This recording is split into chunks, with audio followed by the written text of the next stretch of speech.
Hi there, Kyle here for a review of the VAVA Chroma gaming mouse. First I'm going to go over the physical features of it, then I'm going to show the menus in the driver so you can get an idea of how configurable it is.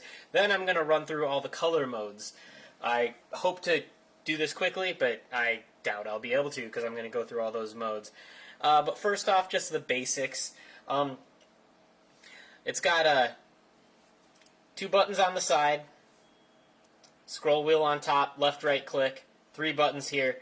When you have the driver installed, these two buttons adjust DPI up to 4,000. And this one, this is a triple click, I think. But you can configure all of that within the utility. Obviously, as you can see, this is an RGB mouse, and you can control these as soon as you install the driver for this device. And I'll show that, obviously, later. This is an optical mouse, not a laser mouse. I don't think many people care about that. A lot of people prefer optical for gaming, but there's not a huge difference between them other than tracking. Laser can technically track on like glass, whereas this can't. But this is optical is often more precise, which a lot of people care about. So as long as you don't have a glass tabletop, this isn't going to matter. Got some aluminum spots for, I guess, less friction. I do notice that it does slide quite well across my mouse pad, so I've been very happy with it. The cord is braided. It's just a typical USB cord. I don't know if you can see it in the video, but it's a USB plug, and it's a nice, thick, braided cord. It's not super long, but it's long enough for me to get stuff done. So unless you've got like a huge distance between your mouse and your tower, you should be fine. Alright, now I'm going to go to the software. Alright, here we are in the software. You can see all the different menus: button, mouse, sensitivity, macro, LED, parameter. I'm going to really quickly go through these. Obviously, button, you can choose profiles and you can change what each button does. A bunch of different things, including macro, which is nice. The macro here, you can actually record macros, which is, exactly what you'd expect it to be. Sensitivity, you can adjust the mouse sensitivity in steps up to 4,000. I don't think I've messed with this yet, but that's always handy. The LED, I'm going to go over these in a little bit, but that's to change the LED. And parameter is just kind of like internal settings. Obviously, all of this stuff is profilable. So now I am going to go through the settings for the color as well as I can, and I'm going to actually really quickly lower my exposure in my camera so maybe you can see it a little bit better. There we go. So basically right now this is colorful flow. This is my favorite at the moment because it's just really vivid and there's a ton of colors. You can change the speed and the direction of each one of these. I'm not going to do that. I'm just going to kind of go through and show all of these. So this is colorful flow. This is steady, and you can actually change the color. It's just one steady color. Whatever color you want, there's a whole RGB kind of color chooser you can pick with. Breathing,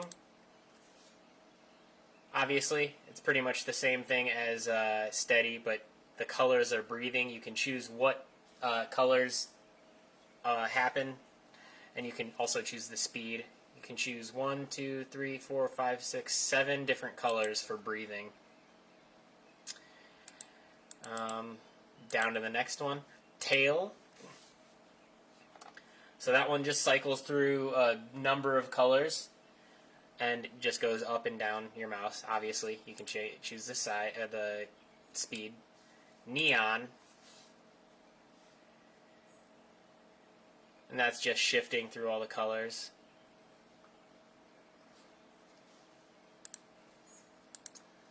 Colorful steady, and that's, you can choose any of these colors. You can choose which colors are going to show up on that mouse. So it's kind of neat because you can choose whatever not whatever pattern you want, but whatever colors you want for those patterns. I have noticed I did try to do Roijibiv for a rainbow, and it didn't really properly initialize or something, but it looks good regardless. And this one also looks pretty good. And here's flicker. You choose 2 separate colors and it gives you a seizure maybe. Yeah, that's a little bit too active for me, but you know, if someone wants something flashy, why not? Response is kind of neat.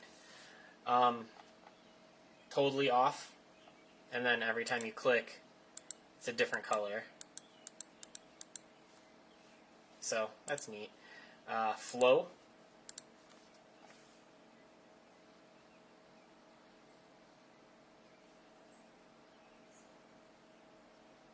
See, oh, there it goes. I was going to say, I'm pretty sure it changes color because it doesn't let me choose it, but that's kind of like a less intense color changing situation. You can't choose which colors, it just kind of cycles through all of them. Colorful wave. And that's kind of like, it seems like a more, I guess, stuttered version of colorful flow. And then unidirectional tail. You can change how fast it goes. And then, obviously, off. I'm not going to demonstrate that. I'm going to go back to colorful flow and then finish this up. But hopefully that's focused enough. I'm not sure if it is, but I don't mind too much.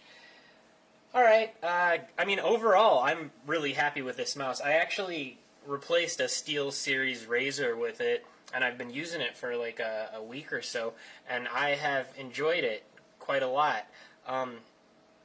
I love the RGB, obviously. I'm a visually oriented person, so it's really neat to see that kind of flashing across the room or under my hand or whatever. And the settings are definitely like good enough for me. I mean, I don't need anything insanely robust, but considering, I mean, there's macro and you can change all the buttons, profiles, and all that, it's given me everything I need.